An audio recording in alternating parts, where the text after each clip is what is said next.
The Toronto Gay Village is located in the Church and Wellesley neighborhood and has been known as a safe space for LGBTQ people for generations. The neighborhood once belonged to the estate of Alexander Wood, who was involved in a sex scandal, and eventually his estate was known as the Molly Woods Bush Estate, Molly meaning homosexual. Later on in the 1960s and 1980s, the Gay Village became an underground social and entertainment hub for mainly gay men to express themselves. The village experienced raids and high police monitoring during this time, until the community came together at the 519 to protest. They began to gain rights. In recent days, rental prices have skyrocketed, resulting in uncertainty for many independent businesses as corporate begins to take over.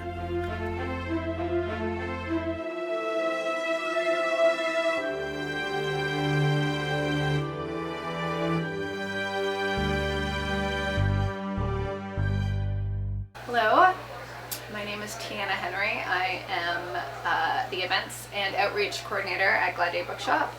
My pronouns are she and her.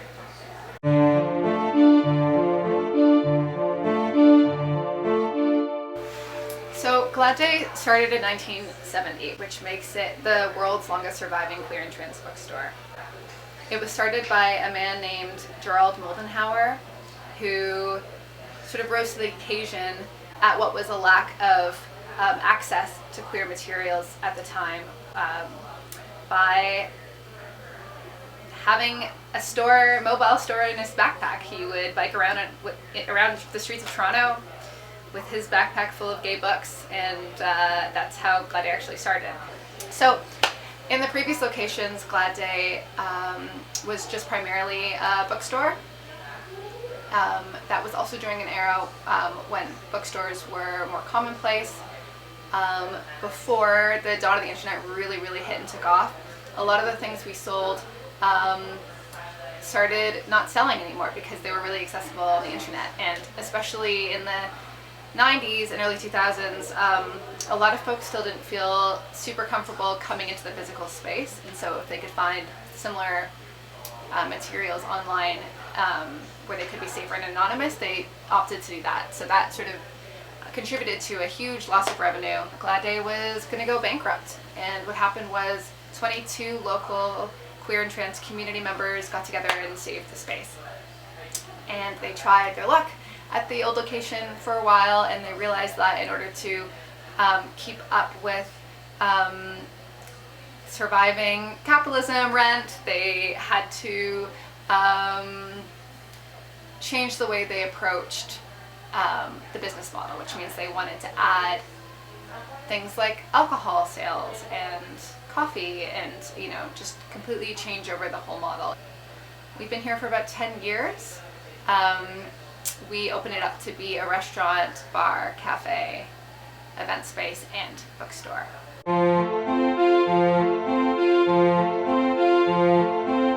For me personally, what brings a feeling of safety is being surrounded by a diverse amount of people. If it's like super homogenous, that feels uncomfortable. If it's super white, that feels uncomfortable. If there's a lot of cis heteros everywhere, that makes me personally feel very uncomfortable. And I've just had a wonderful time working here at Glad Day for the last 7 years, because that's meant that I have been able to be surrounded by queer and trans people exclusively, almost exclusively, and working with an incredible staff who consist of queer and trans folks as well, and that is what brings me the most feeling of comfort and safety, and that's why I hang out here even if I don't work here.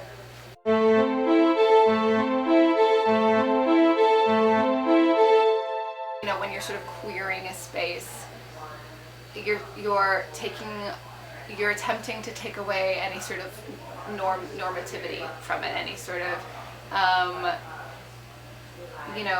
socialized structure as to like how to behave or how to look or how to live. And Glad Day has always done that in its different ways in its tenure, and its 55-year tenure here in the city.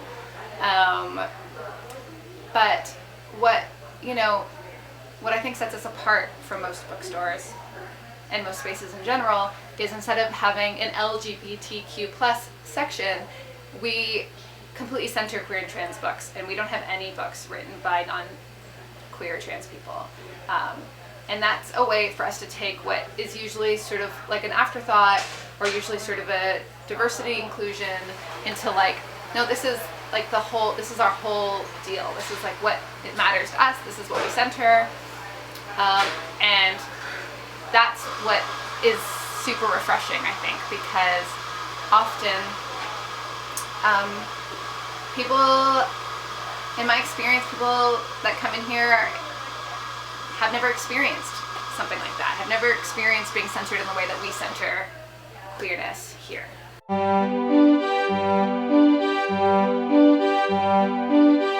So I'll give you an example. So during the day we function more like a traditional cafe, but what sets us apart from like a Starbucks or any sort of other cafe that you'll see in the city is that we don't use gendered language. So we won't call a stranger like ma'am, sir. We won't assume their gender. We won't assume their pronouns.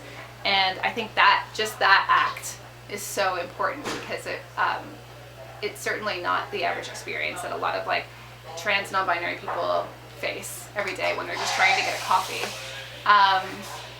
So I think that is one way that we definitely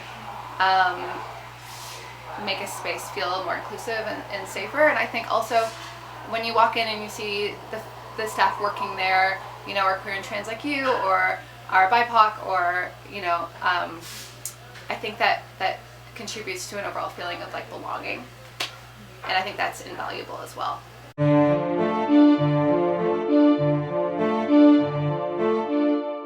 So we do 30 events a month on average. Some of them are virtual, some of them are in person, some of them are hybrid.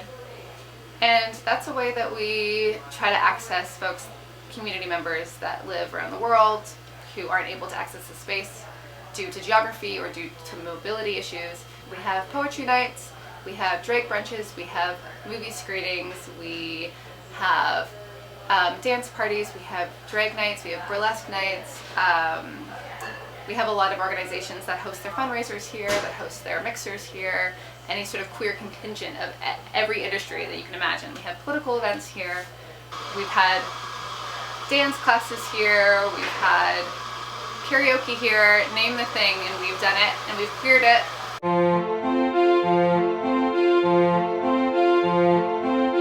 Often people have to work in like really corporate environments where they have to present in a way that maybe doesn't feel like authentic to who they are.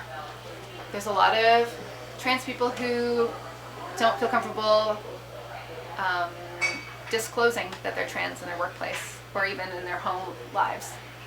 And we have lots of regulars who, you know, show up wearing the clothes that they are forced to present in, and then they come into the bathroom and they change into the clothes that they feel comfortable in, and then they're able to sort of relax and be themselves in the space. And that is so important and so crucial to have an environment that you are able to do that in, and to meet like-minded people who've had similar experiences, because then there's opportunities of mentorship, of community building, of allyship.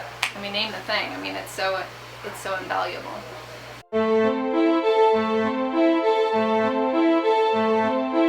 It is such an honor. It is such an unbelievable honor to be in the position that I am, where my main day job is to facilitate queer events. My God, I had been facilitating queer events in my social life for years prior to getting this job. And the fact that I get paid to do it is just, it's a dream come true. I've been in so many situations, unlimited. I've been here for 7 years, and there's been hundreds and hundreds of experiences that I personally had where I've been in the room witnessing people, you know, find friendships, find community, find chosen family, finally find a safe place, finally find a book that speaks to them, like name the thing, and I've been able to witness that moment for them, and that is such a special gift. We get a lot of tourists who come in, even people from small town Ontario who come in, and they're overwhelmed by how queer the space is, how intentionally queer this space is. It does not get any queerer than Glad Day.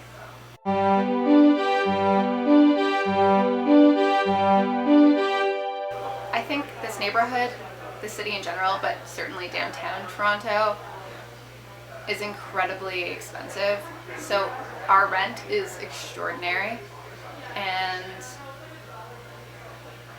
our number one biggest challenge is paying our bills every month, just to be completely honest with you. It is so difficult to survive financially here in this place.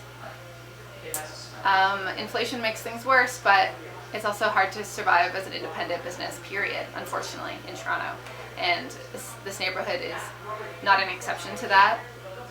We don't get any sort of governmental grants or support, so Glad Day is just, you know, trying to survive with every coffee and book sold, and it's been very difficult. We've never really thrived under capitalism in our 55-year tenure, to be completely honest, but there are times that are worse than other times, and right now we're in a really bad time financially, so it's a very precarious position to be in. Oh yeah, there are people that steal our books and our merch all the time. There are a lot of street-involved folks in this area. Most of them are harmless, some of them we're friends with, and then there are some that are volatile, and that's truly indicative of our countries and our cities and our provinces' neglect and years of underfunding social programs. And as a result, every year, this issue is just getting worse and worse. So we do have security concerns because of that, for sure, 100%. But they're not really a big deal compared to our real major issue, which is the financial burden of occupying a space this large in this neighborhood.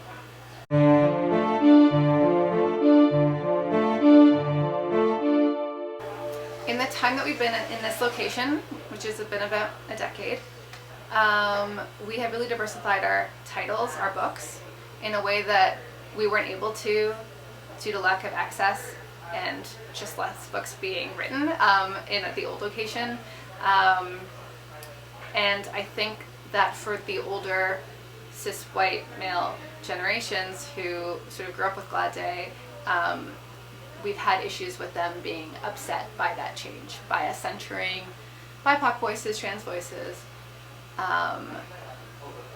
And I just think that's, you know, just the general boomer response to any sort of progress. And so, unfortunately, that doesn't exclude the gays. So sometimes we get older men who come in and are like, how come it doesn't look like how it looked like back in the 80s? And we're like, things change. Our community is not homogenous, and it's not reflective of just your voice. You know, we are here for everybody else. We're here, you know, and we have a large gay male section. You know, they just remember it being most of it.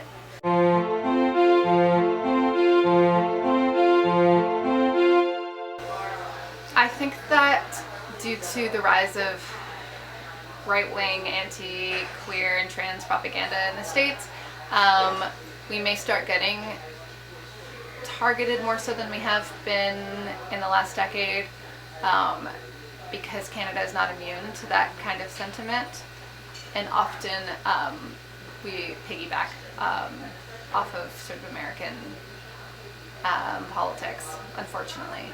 So I would be naive to say that Toronto and Glad Day won't ever be sort of a victim of that. I would say that, you know, if you were to be smart enough to know, you know, where the heart of queer community is in the city, you would, you know, you would go after Glad Day. That would be the place.